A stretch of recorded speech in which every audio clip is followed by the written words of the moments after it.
अस्सलाम वालेकुम। उम्मीद है आप सब खैर आफियत से होंगे। तो आइए आज की आयतें शुरू करते हैं। बिस्मिल्लाहिर्रहमानिर्रहीम। फकैफ़ इज़ा असाबतहुम मुसीबतुन बिमा क़द्दमत अयदीहिम थुम्मा जाऊक यहलिफून बिल्लाहि इन अरदना इल्ला इहसानन व तौफ़ीक़ा। शुरू अल्लाह के नाम से जो बड़ा मेहरबान निहायत रहम करने वाला है। फिर इस वक्त क्या हुआ जब इन पर कोई मुसीबत आ गई इनके अपने हाथों के करतूतों की वजह से, फिर वो आप सल्लल्लाहु अलैहि वसल्लम के पास आए अल्लाह की कसमें खाते हुए कि हम तो सिर्फ भलाई और मुनाफिकत चाहते थे। वो चीखते चिल्लाते आए कि उमर ने हमारा आदमी मार डाला, हमें इसका कसास दिला दिया जाए। हम तो उमर रज़ी अल्लाह अन्हु के पास महज इसलिए गए थे कि कोई मसालत और रजामंदी हो जाए।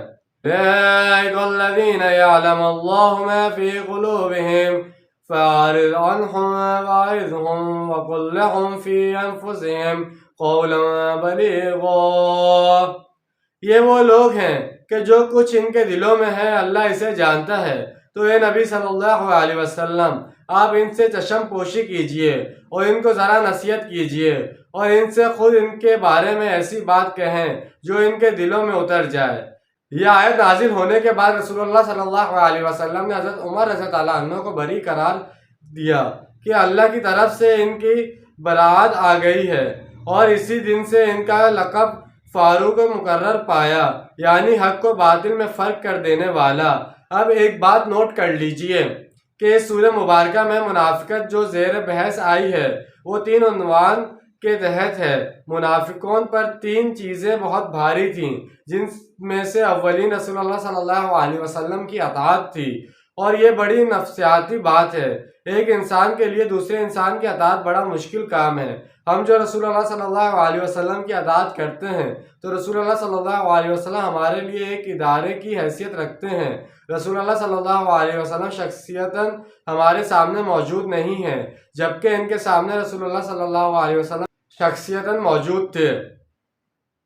वो देखते थे कि इनके भी 2 हाथ हैं, 2 पाँव हैं, 2 आंखें हैं, लिहाजा बज़ाहिर अपने जैसे एक इंसान की अताअत इन पर बहुत शाक थी। जैसा कि जमातों में होता है कि अमीर की अताअत बहुत शाक गुजरती है। ये बड़ा मुश्किल काम है। अमीर की राय पर चलने के लिए अपनी राय को पीछे डालना पड़ता है। जो सादिकुल ईमान मुसलमान थे इन्हें तो ये बात यकीन था कि मोहम्मद बिन अब्दुल्ला जिन्हें हम देख रहे हैं हकीकत में मोहम्मद रसूलुल्लाह सल्लल्लाहु अलैहि वसल्लम है और हम इनकी इसी हैसियत में इन पर ईमान लाए हैं। लेकिन जिनके दिलों में ये यकीन नहीं था या कमज़ोर था, इनके लिए हज़ूर सल्लल्लाहु अलैहि वसल्लम की शख्सियत अताअत बड़ी भारी और बड़ी कठिन थी। यही वजह है कि बाज़ मौक़े पर वो कहते थे कि ये जो कुछ कह रहे हैं अपने पास से कह रहे हैं, क्यों नहीं कोई सूरत नाजिल हो जाती, क्यों नहीं कोई आयत नाजिल हो जाती। और सूरह मोहम्मद सल्लल्लाहु अलैहि वसल्लम इसी अंदाज में नाजिल हुई है। वो ये कहते थे कि मोहम्मद सल्लल्लाहु अलैहि वसल्लम खुद अपनी तरफ से इक़दाम कर दिया है। इस पर अल्लाह ने कहा कि लो फिर मैं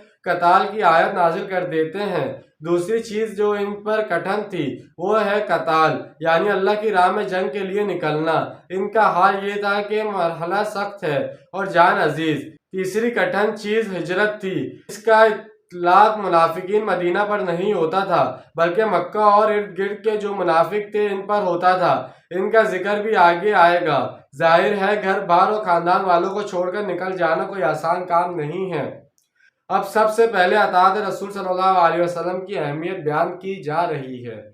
तो जैसे कि आज हमने 2 आयतों का तर्जुमा तफसील बयान की है। उम्मीद है आपको समझ में आया होगा, पसंद आया होगा। मिलते हैं अगली वीडियो में। अपना ढेर सारा ख्याल रखिएगा। जब तक के लिए अल्लाह हाफिज़, फ़ी अमान अल्लाह।